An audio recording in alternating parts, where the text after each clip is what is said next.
to Rising Visionaries Lovestream, a special on Valentine's Day with myself, Sally Claridge, and the most beautiful goddess, Beth Young. What a title to live up to. Thank you so much. Oh, what a joy to be here today on Love Day, as we like to call it, and Yes. share what's coming forward and coming through us today on the theme of love. Yeah. So thank you for joining us, and I'm just going to share this onto a couple of groups. Yep. So we'll get started. So your apologies for my looking like a millennial here on my on my phone. We missed that generation, Jo. just. So what we're thinking about, or what we're going to share with you today with Rising Visionaries Lovestream, is we're going to take self-love to a whole new level, because self-love is becoming so prominent in everybody's spiritual development and everyone's personal awareness. But what does it actually mean?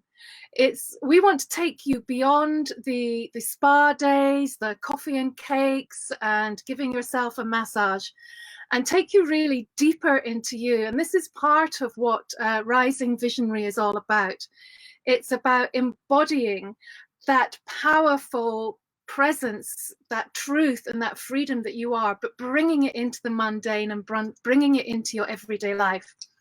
And Jo and I have been talking about this so much because we've been on the journey as well. We've been living this and walking our talk for a long time now, and going through the whole ups and downs and the crazy roller coaster ride that it really brings up on you when you start listening to your heart and actually putting yourself first, not from a point of selfishness or vanity or greed. It really is self-awareness, well-being, honoring our truth, honoring who we are, and taking our life really into the next level.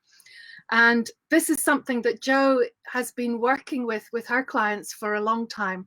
So I'm going to hand swiftly over to Beth to share a little bit more about what she thinks and feels self-love is for her. I really love what you said, you know, awareness being like the main word in there, because, you know, my idea of self-love personally when I was younger was very much, you know, in keeping with how self-love is advertised, you know, and we're all programmed to see consumerism and getting more of stuff as being a loving thing, but actually awareness is a getting rid of stuff, getting rid of baggage and emotion. And I really like to work with people who've been through trauma, because I've been through trauma myself. I had CPTSD. I still have symptoms of that, but I'm very much through the worst period of that. And I had to re-educate myself. How do I love myself? What does it mean? You know, self-love can sound really fluffy. It can sound really hard. And what often happens is people will say, you know I need to love myself first. Yes. Everyone knows that, don't they? It's not a new bit of information, but how do you do it? It's so easy said, and it's much harder to do, and there are practicalities to it. So I thought what would be fun today, because all love comes from this core of self-love and self-trust and understanding, that we could have a look at some of the sort of misnomers around what self-love is and what it might actually take, and then to give a few little examples of things that really shifted self-love and self-awareness for me, for my clients, for you as well, because I know how much amazing shift work you've done, and just take it from there, really. Let's go for it. Let's go for it. Okay, let's dive straight in. So I'm going to go into, I've actually written some notes today, some misnomers about what we think self-love is. So self-love is relaxing and won't challenge me. Biggie. Let's face it, who wants the challenge? We think self-love is going to be easy, smooth, graceful, and not a challenge. So that is that's a biggie, Jo. the biggest Mhm. misnomer that Yeah. I've come across in my own experience with myself. Mhm. Yeah. Totally guilty of that one. Like, self-love should be easy, it should be pampering, it should be really um, things that make me feel safe and Mhm. comfortable all the time. Yeah. And in my own experience, I remember realizing, at one point in my life that I actually didn't know how to love or look after myself Mhm. properly. Yeah. Now that sounds like really harsh. It sounds like I was really abusing myself on some major level. Mhm. And I wasn't. It's just I didn't know how to operate from my core. And a lot of that misunderstanding also came around a lot of spiritual misunderstandings about it as well. So the first thing is that self-love is being totally present with yourself. Yes. And life is going to throw you challenges. And self-love is a skill set. And I didn't want to believe this, believe me. I really didn't want to think it was an actual. Oh my God. We made it. Amazing. Right, hold on a sec. Let me do a little bit of, right. Everyone on Facebook, bye-bye. Come and join us through the link. And Joe and I will be talking about self-love in Zoom. All right, see you over there. Amazing. Right, hold on a sec. Let me do a little bit of, right. Everyone on Facebook, bye-bye. Come and join us through the link. And Joe and I will be talking about self-love. Joe, I'm just going to make you a co-host. Co-host. You are Okay. the co-host now. Yay! Oh my God. Wow. Bloody hell. I could say a lot worse actually, but I won't. Right, I can get back up on my high cushions now. Hello, Ilika. Hello, Caroline. Everyone's jumping on. Look, this is even better. This is so much better. Why didn't we think of this before? Hey, Rebecca. But this is so much cool. I can see everyone. Yeah. It's much nicer. Oh, Oh. right. I need a drink, and I promise you, this is just water. That's what you say. No, let's have a quick sip of water. Yeah. And let's recap Yeah. and get into the zone. Oh, it's hilarious. So thank you so much for coming and joining us here. That's just really funny. Me and Sally were talking just before we went on, and we said, I'm feeling really nervous about today. I don't know why. Now we know why. There was obviously a lot going on. Gremlins at play. So we were talking about self-love, and Joe had this amazing list. Gosh, we had a list of misconceptions about self-love. This is why you should never have a list. That's what was wrong. I should have Yeah. just totally not prepared. No. Preparation is an invitation for disaster, isn't it? So yes, so we had the list and we recapped the first two, which was that self-love was relaxing and won't challenge me, and the second one, that self-love is all about the body. So we often think of self-loving things as being only about physical well-being. That's another misnomer that some people have, or we can slip into. The third one is self-love is treats and comfort. So it kind of is like number one, but it's a little bit different. Mm-hmm. It's a little bit different in that we can slip back into old habits that are actually numbing us down, Mm-hmm. thinking that we're being self-loving. And I am so guilty of this one. Mm-hmm. Like, I definitely did that. And part of what we're talking about here today is also relating to trauma. And when you've been through trauma, you just want to feel safe. You just want to feel comforted. And that's wonderful. If you're immediately coming out of a very difficult situation, then of course it's fine to do all these things. It's not saying it's not fine to do them. But if you find that is your then modus operandi, whenever there's a challenge coming up, this is not expanding our experience at all. It's actually hindering us. Mm-hmm. So I had to get really honest with myself in my own life about my comfort habits, that I was like, oh, but I'm just treating myself. But actually it wasn't. It was just numbing out, And so getting really honest about what is a treat really, is 3 glasses of wine a treat, or is it actually not self-loving, really? You know, just examining things like that. So these are really basic misnomers. Yeah. But, you know, how do you feel about that, Sally? Do you know? Crisps. Can I just put my hand? Crisps. 100%. Crisps is my comfort go-to food. Yeah. And like you say, I think I'm treating myself, but I only need to finish the great big jumbo bag of salt and vinegar on my own. And then I move into self-sabotage, and I hate myself, and I feel the weight that's coming on already. That's it.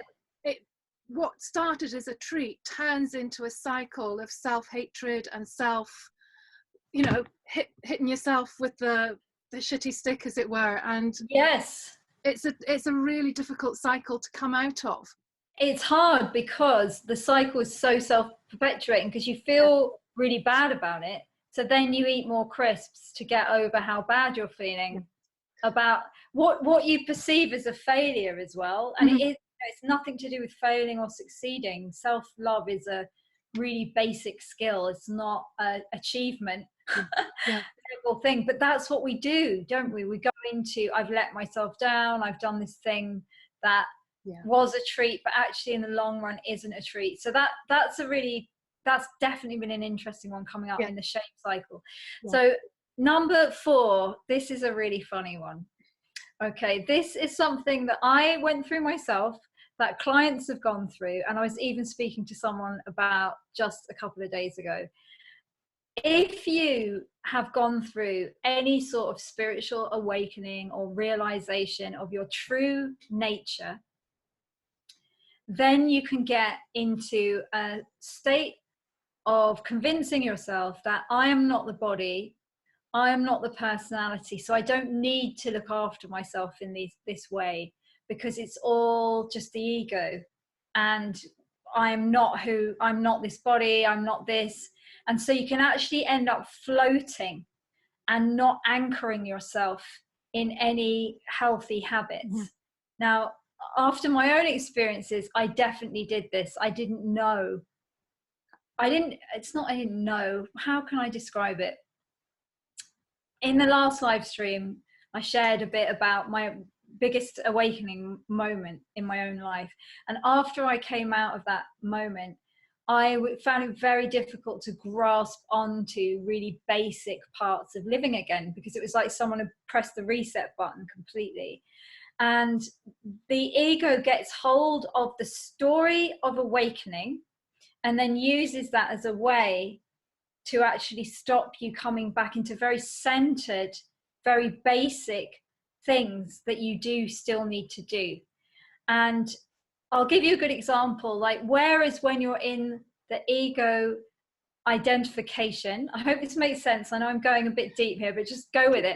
Keep going. If you're in the ego identification, you might drink a cup of herbal tea and go, I'm drinking this because I'm going to achieve something by drinking it. I'm going to get healthier and stronger, and I'm going to become this person, right? This is how I sold products all the time, you know, achievement-based things. When you've gone through an awakening experience, that doesn't appeal to you anymore. You don't feel the need to achieve anything, but you'll still drink the herbal tea because something inside will draw you to things that are nurturing and healthy for you. So you don't have to have the story of achievement in order to really look after yourself and love yourself in a physical level and an emotional level. And the second part of that is that you can also, when you're very at one with the world, with the life, and you understand that we're all one, it can be very hard to create boundaries and to really get clear on your yes and no, because there's a sense of, oh, it doesn't matter because everything's all right in the end. But that's still the ego grabbing the story of the awakening. So I know that's abstract, but that is one of the biggest spiritual barriers to people really grabbing healthy, strong self-love habits is, you know, why do I need to do this? I'm one with everything. I'm perfect as I am, so I don't need to change or improve anything. Yeah. And I think what we want to share mostly through Rising Visionary is how to be be spiritual. Here I go again. Be spiritual, but be human, and Yes. bring that into your everyday life so that it is grounded. So we're moving away from this old belief of teachings of like ascension, of going up and out and beyond, and we're Yes. actually bringing all of that. Well, I see it as like we're bringing heaven into earth. We're bringing Yeah. higher vibrations into our physical vehicles, and we're living as love. We're living our truth, and all of that sort of spirituality and the teachings and the experiences, because I've had experiences where I think I never need anything else ever again. Yes, exactly. This is it. What else could you possibly need? Right? Yeah. I so get that. And that's true. Yeah. Like, that is the spiritual truth. It is. Right? It absolutely is. However, we are here to join heaven and earth. I loved what you said. We are here to be both. Mm-hmm. So we have to do the earth bit as well. And Yeah. for me, getting over my spiritual concepts and beliefs and learning a skill set, even the words learning a skill set made me shudder, you know, because it was like, well, I don't need to learn a skill set. I don't need to why would I need to do those things? But the positive change it's brought into my life has been so vast, and the spiritual experience of that has been so vast. And the way I see it now is this: the container of that spiritual energy is this vessel, your vessel. You know, we're all equally capable of harnessing this spiritual energy through us, but the stronger the vessel is, the more comfortable, the more easy it is, and the more challenges we can face with ease. And that's really important, because challenges are not going to end. There is always going to be challenges. So it's about developing some spiritual muscle. That's really what self-love is, isn't it? You still have a bit of a skill set, and it doesn't mean that you don't you're not controlling things. And this is a very important point in response to that particular issue, is you still are going with the flow of the universe, right? You're letting go of what you can't control, which is so important. However, you are directing what you can control, and that's what we're here for. That is actually part of our spiritual destiny, to direct and manifest the energies that come through us in the most aligned way that we can, so that we become a living invitation to love. Yes. And I'm going to go into that a bit more in a minute, but that's a big difference, isn't it, with how self-love is turning up. It is. It really is. It's actually honoring who we are. Who are we? Yeah. Are we actually listening to what we need? Are we giving ourselves what we need? Are we putting all of that information that we feel within us into action? And this isn't a case of doing the 10-step plan. It's living it. It's you feel it, you respond to it, you act on it, you trust it, and you follow it. And you can be aware of catching yourself. You know, when the old stuff comes back in, whether it's the jumbo bag of crisps, you know, charading as self-love, or the choice to change your path in life. So for me, it is about surrendering and following the flow, but it's also about taking that conscious, inspired action.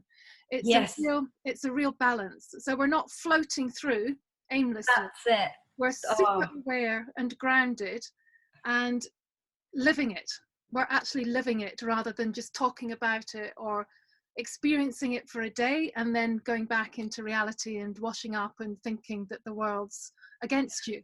Well, that's it. And that leads me really brilliantly into my next point, because that balance of knowing and doing, that is a finite balance in life. Like, we all know better than we do in general. We always know a lot more than we're actually doing, and that's a hard pill to swallow, but it's true. We often get ourselves in pickles and go, well, I kind of knew that was going to happen, or I knew better than that. So self-love is actually matching your doing to your knowing, right? in a nutshell. So you're actually acting on what you know is best for you, rather than knowing it and finding ways around it. So I'm just going to give you a little tip here that we do in the retreats, and me and Sally have done this before. We're just going to give you like a speed version of this, but there are like 3 levels of consciousness.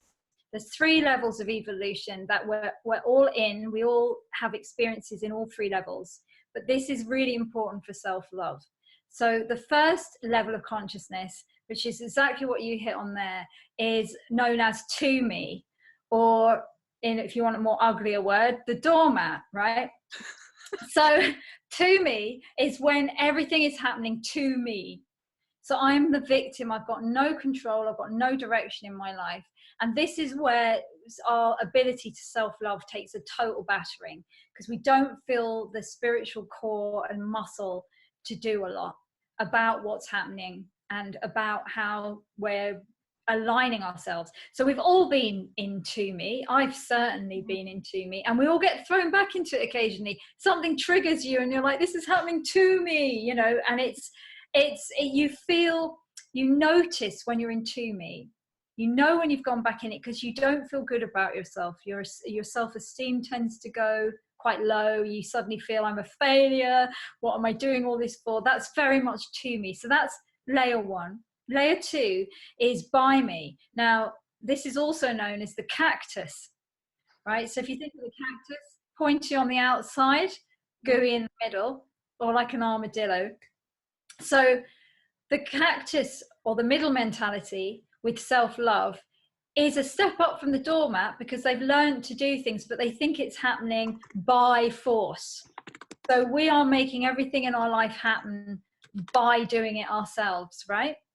And this is a great example of women who burn out, you know. And when I go into by me, and I lived in by me for a really long time, it was exhausting, and there's a real risk of burning out, because when you live everything is happening by me, you are suddenly God. You're taking on all the responsibility, not only for your own life, but you're often taking on the responsibility of the happiness of the people around you, the people you work with, your family, your relationships. And it's a huge burden, and you feel responsible for everyone's well-being.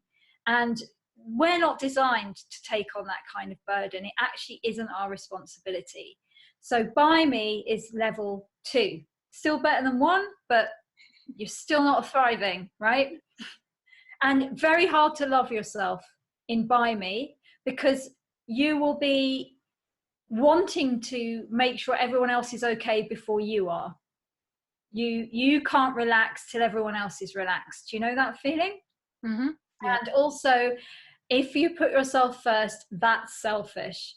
It's horrendously selfish. And another little spiritual misnomer that's going to come in with that story will be, I'm here to serve, and so if I'm here to serve, it's not about me. Now that is 100% true on a spiritual level, but that is not going to get you washed, fed, healthy and well every morning. You've got to take care of those things first. So that's 2. Number 3 is where self-love happens naturally, as a natural byproduct of that consciousness. Number 3 is life happens through me, and also known as the goddess archetype. When you're in through me, you no longer now take the burden of the world upon you. You understand that life is happening through you, and you are a vehicle for life to happen, right? And when life is happening through you, it's a lot easier to start taking care of yourself, because now you drop that responsibility of, I need to take care of everyone else. You let everyone take their own responsibility, because like you, life is happening through them too, right? Not through you. You're not God anymore. So you can let that burden go. And suddenly, when you get into the vibe that life's happening through you, you don't have to do anything the way everyone else is doing it. This is why living in through me is part of being a visionary. When you're living in by me, you're going to try and do everything the right way, like everyone else has shown you to do. And that's not self-loving. That's like living with a headmaster or a terrorist in your mind, right? And we've all done it. Me and Sally, so guilty of this one. Living in through me is you still do things that are very directed, but you use your energy wisely. You start to understand what is feeding you energy and what is taking energy. And you start to understand where you're wasting your time. And, you know, the menopause is there as an instant way of getting you into through me. I'm going to tell you that now, because the menopause just goes, I can't do that anymore. Mm-hmm. So there are wake-up calls in our lives as women that stop us going into by me, almost shuts by me down like a gift. So when you're getting into these 3 levels of consciousness and you get into through me, when you start living from through me and you let everyone take care of themselves and you take care of you first, what happens is you serve people more at a much deeper level. And something really beautiful happens in your vocation, which is when you live in by me, you're trying to brand yourself onto things, right? So if you think about branding, you know, we all hear about branding, how important our brand is and so forth. And there's a reality to that. It's not nonsense. But think of branding with cattle, right? Branding them. You're trying to impress your life and experience onto other people. And that's working in by me. When you're in through me, your vocation becomes an invitation to live in alignment and harmony. So your vocation starts to completely change. So I like to give this analogy. I gave it to someone this morning and they thought it was really funny. Imagine you're at an airport and someone comes up to you with a ticket, right? And they say, you need to come with me. I have the best flight ever. I am the person you need to go on holiday with. I am so brilliant at this. You're coming with me because that's what you need in your life. You're going to be like, whoa, you know. And yet we actually do this, not just in work. I'm using that as an example. We do this in our personal life as well. That's by me. When you're in through me, we're at the airport again. Someone comes to you, hey, I'm about to go to the Maldives. I don't know if you've ever been, but it's absolutely amazing. It's a place where you can really relax. You can go swimming in the sea. I would love for you to experience it because I love it there and it certainly makes my life feel so much better when I go there. Here's a ticket. Who are you going to go with? I'm going to the Maldives. That's it, right? So you're living, that's the through me. And that is self-love, because you don't need anything from anyone else to make you feel validated. You don't need someone to take your ticket to feel whole, because you know that you're living it. And if you're living in that place, everyone in your life is going to benefit. Everyone you love, meet, care about. We all know this. I'm not saying anything that anybody doesn't know, but it's actually getting yourself into that vibration as a living invitation to love. And if you become the living invitation to love, love is all that is going to come and find you. You are going to get challenged though, because you're going to be tested. Mm-hmm. You're going to have to lift weights. You're going to have to say no when you know that that isn't what someone wants to hear. You're going to have to learn to not be liked. And nobody wants that. But it's the biggest muscle that you're going to have to learn to stretch when you live as an invitation. So I'm sorry it's a bit of a going off on one, but I hope that... Very valid one though. Well, this is it. It's a very valid one. And this is your work, Jo. This is what you do. You help people come home to themselves, to meet themselves, to shift their life, to shift out of the victim mode as well. It's and I remember when you first shared all that information, those different experiences, I was like, I could see and feel myself in every single, well, definitely the doormat and the cactus. Yeah, right.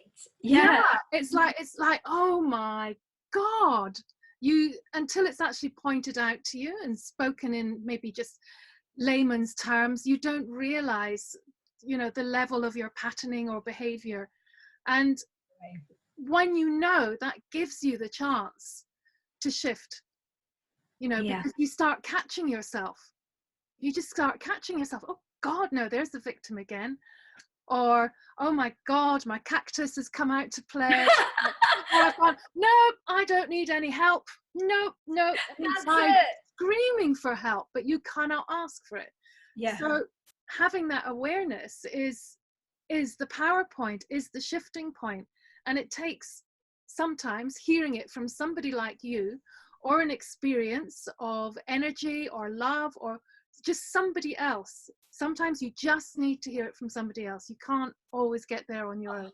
100%. And also, don't you find, like, when you understand that gauge that we're talking about, life gives you feedback. Like, it makes uncomfortable feedback to get you back into position 3.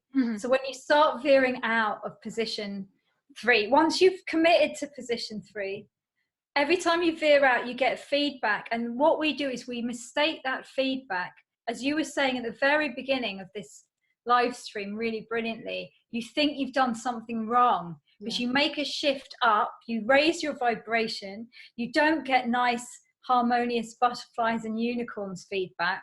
Sometimes you get a lot of really annoyed feedback because you're no longer in the resonance of the people that you were with before. Yeah. And it's hard, you know, there sometimes people are heartbroken that you're not going to join in with the misery game, or you're not going to join in with those other things, right?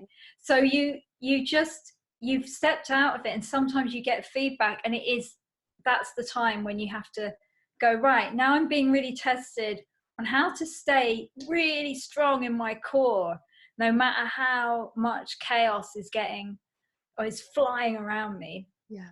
And I wanted to, sorry, go on. No, I was going to say, so can you tell us what changes you've made? What have you brought into your life that's really shifted, but it's through self-love, that we might not initially recognize as self-love?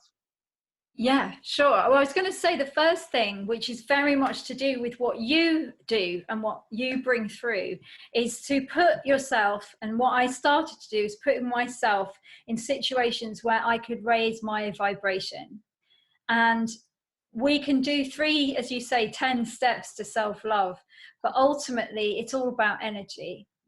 And we do become what we are around. There is no doubt about it. It doesn't matter what powerhouse Buddha force you have inside. If you're predominantly, can't speak, if you're predominantly around you know, energy, which is going to keep you in the drama, in the stories, in the media, whatever that is for you, we've all got our own thing. You can do it, but it takes a lot of extra muscle. So being in situations that really elevate your vibration, so being in the channeling with you is like having a massive burst of high energy, and it just helped so much with me every time I've been in the energy with you. So much love, so much joy comes through, unconditional love experience. So it's good for us to be in that as much as possible, to program that muscle, that energy muscle, to remember what real love and unconditional love is. And it's a lot easier, isn't it, to when you've been in that beautiful vibration, it's a lot easier to then carry on day or your week in that vibration. So that's my number one thing: put myself in the way of high vibrational experiences, whether that's joining in with you live, which is just, as I said, one of the most profound experiences of having my vibration raised in my life, which is why I get so addictively excited about working with you. And anything else that's going to raise my vibration. So that's really normal. Like, that's not an abnormal thing in any means, but it's still really, really important. So next thing that really, really changed everything for me was, after going through trauma and experiencing trauma, it was very hard for me to get physically active again. And I don't know if anyone who's here and is listening has been through a really bad trauma or experience where you feel you can't move anymore. I had really long-term illness. I had some really serious traumatic things happen in my life. And I found that my body sense, if you like, shut down. And I found all I wanted to do was cocoon, you know, and not really move and not challenge myself. And because I'd been quite unwell, it was very difficult for me to exert my energy. I'm not going to lie, if I really exerted it, I just thought I was going to die, or I couldn't breathe properly. So it wasn't comfortable, because self-love isn't comfortable, right? It's not necessarily comfortable. So the first thing was that I challenged myself to start really, really moving my body every morning before I did anything else. So I made a new commitment, and this has changed so much for me. And it can be whatever is right for you. You've got to find a thing that resonates with you. And my habit that really, really changed everything was that I would commit to my movement every morning. I would commit to space every morning that was entirely for me. And that was something I was not doing in my life, because I always felt I had too much to do, you know, too many emails to answer, jobs to do, stress, you know, of so many other things going on. So what I want to explain is why that's going to make such a difference. Okay, so apart from the fact that when your body's been in trauma, it locks the trauma in. Movement frees trauma. So it's not just about getting a six-pack or whatever, it's about getting that energy out of your body. And the second part is you learn to trust your body. The more you move your body, the more trust you have. And if you've ever had panic attacks or anxiety or any of those experiences, the body movement is one of the quickest, deepest ways I've found through it, because you and your body are now really getting in touch with each other in a new way. So that's pretty basic. Yeah. But I have a rule. Sorry, go on. Rule. Yeah, I have a rule. I set myself rules. Go for it. I set myself rules, and this was really hard for me. I am a total rebel. I don't like rules. I don't like restriction. And creating rules for myself has taken me 40 odd years to learn how to do it, because rules always felt like a prison to me. And it's only in the last year that I've realized that what I'm not doing is holding myself accountable. And that's not the same as a rule. I'm making sure I hold myself accountable for walking my talk every day. And it's not perfect. There's often days I fall off of it. But if I'll start again the next day. I'll always make sure I get back onto it. And the rule that I have in the morning, which has been brilliant for me, is that I do not look at any messages or social media until I've done my morning routine of my exercise and my meditation. And the reason is very simple. You would not get up in the morning and drink a can of Coke as your first drink of the day. You wouldn't consider that, unless you were like really ill or something. That is not your go-to. What do you normally do when you get up in the morning? Drink a glass of water, you know, even before you have your tea. Something refreshing and clearing before you break into the meat of the day and what it involves, right? But yet we have no problem waking up and going like this. And that is the Coca-Cola of the mind, right? Yeah. And the reason is it's full of opinions and ideas, and it's full of someone else's life. So all you're doing is you're starting your very beautiful, fresh day completely absorbing someone else's life. And I love this line. It's a line I heard Peter Sage say that made me laugh so much. And he said, I don't need to know what's going on in the world in the morning. I need to know what's going on in my world. That's the most important thing. And just making that one switch, that was a big self-love switch, because there is always messages to be answered. There's always demands on your time and energy. And that's my routine. I get up, I have my glass of water, I drive my boyfriend to the train station so he can go to work. I come back, I put on my workout, I work out, I sit there for 10 minutes, I meditate, I have a shower, and then on with the laptop. Yeah. And that's taken a lot of discipline, I'm not yeah, gonna lie. exactly. And that is a habit. It's a habit Yes. I'm sure practically all of us have, you know, of literally just reaching for the phone. And that's something that I'm changing as well. Yeah. It really is life changing. You've suddenly got your morning again. Yeah. And one of the things that I've been doing is really, really listening to my body, listening Yeah. to what it wants to do, whether it is saying no, making changes, sticking to a routine, or juicing, or eating. Sometimes it is eating that bag of crisps, but I'm absolutely honoring, you know, where Yes. my body is and what I need in the moment. And I'm sticking by it. I'm Yeah. sticking by it. And that is the difference, because before I was such a people pleaser, and I was so scared of what people would think, or that I was letting people down, or a failure, or wasn't being good enough, and you know, that whole paradigm. Yes. But since I've started saying yes to me and honoring what I need, it hasn't felt like self-love, but that's actually what it is. It creates a whole load of other shifts around you, but oh my God, it's so worth it, because you have that peace. You have that peace in your center, and you feel so much stronger, but from from a place of peace and connectedness. So it has just been a matter of breaking old habits and pushing through the fear. I Just love do it. it. It's so true. It is just do it.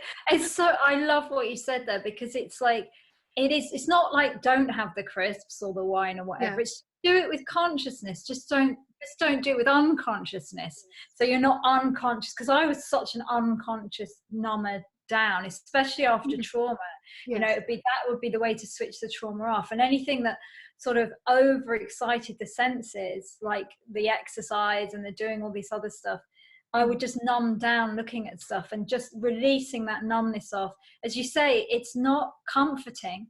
It takes muscle, it takes work, and it is habits. And changing your habits is a really, really profound thing to do, but often very challenging, because you know, we'll want to go back. So there's a beautiful TED talk, by the way, if you're looking at changing your habits in your life. If you're listening to this and you're thinking, yeah, there's some stuff I'd like to change, because you'll know for you what your own numbing down things are. You'll know where you're wasting your own time. You know where you're leaking your energy. We're all different, okay?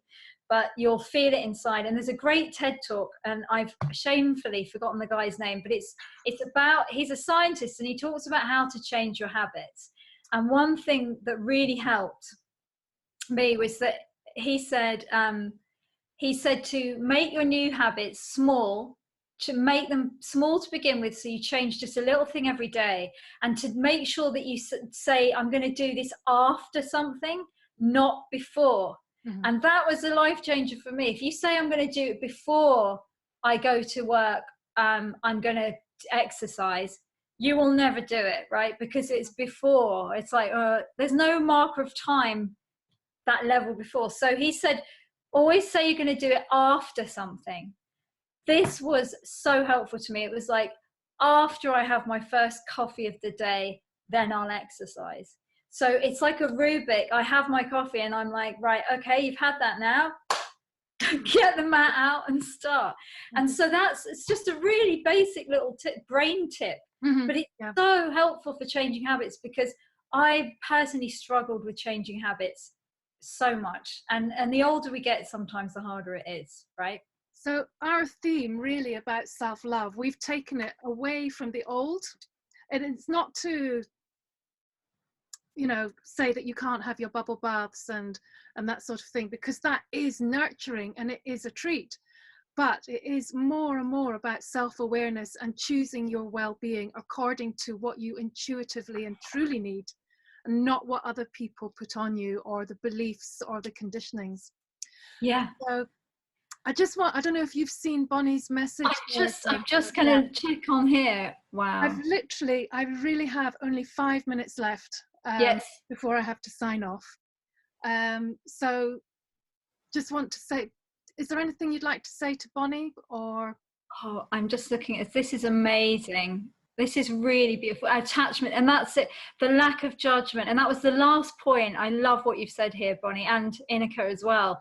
The real last point I would like to make about this is that we're going beyond judgment with self-love. So it's not something that you've got to get right. It's something that's always going to be a work in progress, because we're always going to get challenged every single day. But it's showing up every day with the commitment.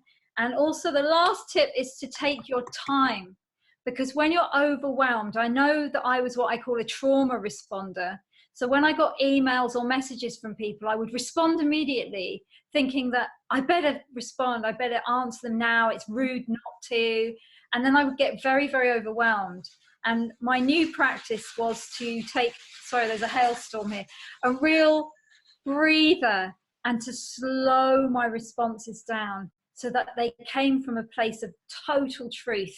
And I didn't, hammer out a reaction, because when I hammered out a response, I often went back to people pleaser and the cactus, right? Yeah. So it's about breathing and having extra space, and not explaining or justifying why you're taking that space to anyone. At the end of the day, it's your life. You can do with it what you want. You genuinely can. Yeah. Despite what everyone else says. So that's it. That's a wrap. Thank you. Yeah. Jo, awesome. Thank you. Oh, you too, sweetheart. What an honor. What an honor. And just thank you to all of you for showing up here and joining us on this adventure today. What I'll do is I'll edit all the video and bits and bobs that we've got, and I'll put it all together and put it up on my YouTube channel. So that way we'll get a bit of everything. Not the holy fuck what's happening minutes, but just everything. The really good content. So I'm really sorry, I do have to run off now.